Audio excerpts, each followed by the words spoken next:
సభకు నమస్కారం. ఇక్కడున్న పెద్దలందరికీ నమస్కారం, మీడియా మిత్రులందరికీ నమస్కారం.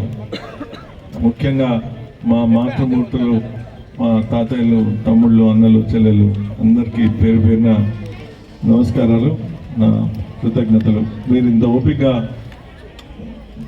ఉన్నప్పుడే మీకు మన దేశం మీద, మన అభివృద్ధి మీద మీకు ఎంత నమ్మకం ఉందో, నరేంద్ర మోడీ గారు మీరు ఎంత ఆదరిస్తున్నారో తెలిసిపోతుంది. ఒక వ్యక్తిని మనం ఎందుకు ఆదరిస్తాం? మన బాగు, మన కోసం అహర్నిశల పనిచేసి మనలో ఒకడైన మనిషి కింద మనం అనుకుంటే మన గుండెల్లో ఉన్న ప్రేమ మీరు ఇలా చూపిస్తారు. ఇంత మండు టెండలలో కూడా మీరు ఇంతసేపు ఉన్నారు అంటే దానికి నిదర్శనం. ఇది నరేంద్ర మోడీ గారు కూడా గమనిస్తారు. ఎందుకంటే వారికి ఖమ్మం మీద చాలా ప్రత్యేక శ్రద్ధ వచ్చింది.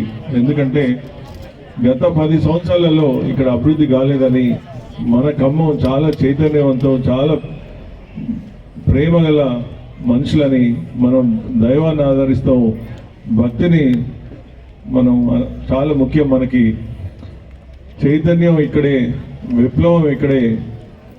మరి అట్లాంటి మన గురించి నేను మన ఖమ్మం గురించి తెలుసుకున్నప్పుడు చాలా ఆసక్తికరంగా, ఈసారి ఖమ్మం ఎట్లయినా సరే మనం గెలుద్దాం, ఇక్కడ గత 10 సంవత్సరాలలో జరగని అభివృద్ధి మనం చేద్దాం అని దృఢ సంకల్పంతో మన రాజ్నాథ్ సింగ్ గారిని పంపిను, నడ్డా గారిని పంపిను, నిన్న కాకతీయ వంశస్థులైన కమల్ బంద్ దియో గారిని పంపిను, అనేక మంది నాయకులు ఇక్కడికి వస్తున్నారు, మందకృష్ణ మాదిక్ గారు కూడా వస్తున్నారు. మరి ఇదంతా ఒక ఎత్తు అయితే, ఇంకా 3 రోజుల్లోనే మనం ఇన్ని రోజులు 3 నెలల నుంచి కష్టపడుతున్నాం, కొన్ని సంవత్సరాల నుంచి ఎదురు చూస్తున్న రోజు వస్తుంది. ఈ ఓటు ఈసారి మనం ఎందుకు వేసుకోవాలి అంటే, ఒకటి, నరేంద్ర మోడీ గారు మన దేశాన్ని ప్రపంచంలో అతి మంచి దేశం, డెవలప్ అవుతున్న దేశం కింద తీర్చిదిద్దుతున్నారు. మరి ప్రతి విదేశం పోయినప్పుడు కూడా భారతదేశం అంటే చాలా, మన భారతీయులందరూ, మీ కొడుకులు, కూతుర్లు అందరూ తమ్ముళ్ళు విదేశాల్లో ఉండొచ్చు, వారిని అడగండి. గత 3-4 సంవత్సరాలలో భారతదేశం అంటే గొప్ప దేశం అని చాలా గౌరవిస్తున్నారు. అది నరేంద్ర మోడీ గారి వల్ల. మరి దేశం ఇంత సురక్షితంగా ఉంది అంటే నరేంద్ర మోడీ గారు మొత్తం బార్డర్ అంతా, మన దేశ సరిహద్దులంతా పటిష్టం చేసి మనం ఇంత సుఖశాంతులతో ఉన్నామంటే వారి వల్ల. మీరు ఏ సమస్య అయినా చూసుకోండి, ఒక్కొక్కటి తీర్చుకుంటూ వస్తున్నారు.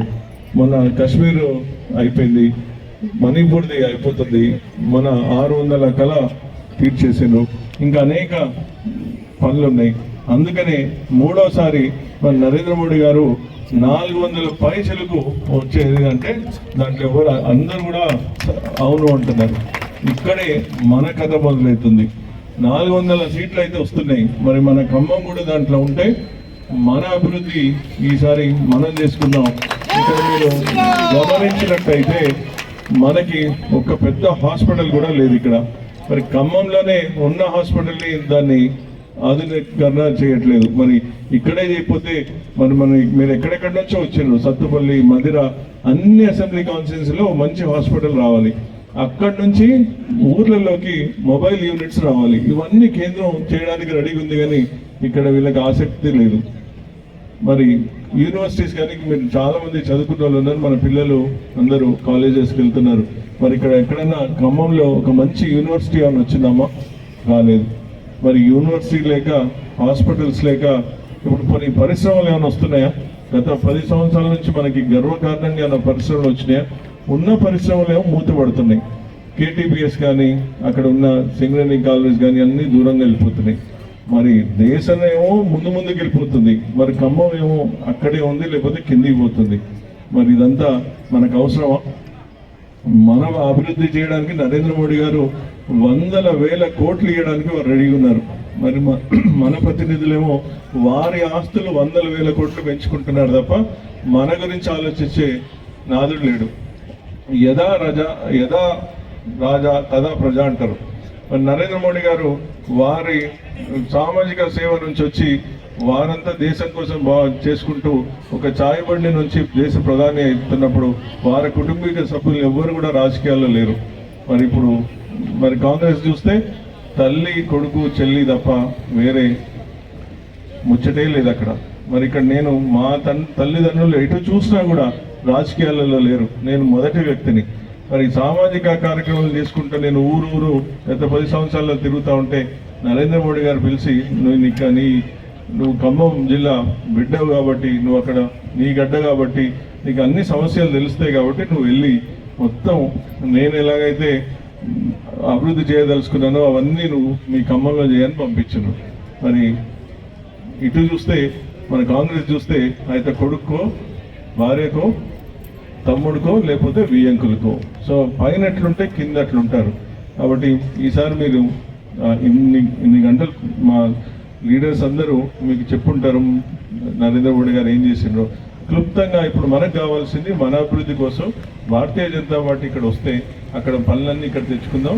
మీ బిడ్డగా మీలో ఒక మనిషిలా నన్ను దీవించినందుకు మీరు నన్ను చూపిస్తున్న ఆదరణ ఇంకో 2 రోజులలో ఓటు రూపంగా చేస్తే నన్ను మీరు ఢిల్లీ పంపిస్తే మీ మధ్యలో ఉండి 5 సంవత్సరాలు మీకు సేవ చేయడానికి నేను నా కంపెనీస్ అన్ని బంద్ చేసి నా ఎన్జిఓస్ అన్ని రిజైన్ చేసి వచ్చిన. నా ఇల్లు ఇక్కడే ఉంది. మా ఊరు తిమ్మంపేట ములకల్పల్లి మండలం. నేను ఎక్కడైనా సిటీలో ఉండొచ్చు కానీ ఊర్లో ఉంటేనే ఊరి బాధల నుంచి ఇక్కడికి చేయవచ్చని నేను మీరు దీవించి నన్ను గెలిపిస్తున్నప్పుడు నేను ఉండేది మా ఊర్లో. మీకు 24 గంటలు నేను అవైలబుల్ ఉంటా. ఇక్కడ ప్రతి అసెంబ్లీ కాన్స్టిట్యున్సీలో ఆఫీసెస్ పెడతా. మీరందరూ కూడా మీకు అన్ని కేంద్రం నుంచి తెచ్చే బాధ్యత నాది. ఇక్కడ ఉన్న అవకాశాలు గుర్తించి అభివృద్ధి చేసే బాధ్యత మా అందరిది. జై శ్రీరామ్. భారత్ మాతాకి జై. సర్వే జన సుఖినో భవంతు. పువ్వు గుర్తుకే పువ్వు గుర్తుకే 4వ నెంబర్ ఈవీఎంలో మనది 4వ నెంబరు. మీరు పోయి 4వ నెంబర్ మీద నొక్కితే మీరు నరేంద్ర మోడీ గారికి ఓటేసినట్టే, అభివృద్ధికి ఓటేసినట్టే, మన జీవితాలు బాగు చేసుకోవడానికి ఓటేసినట్టే. అందరికీ నమస్కారం.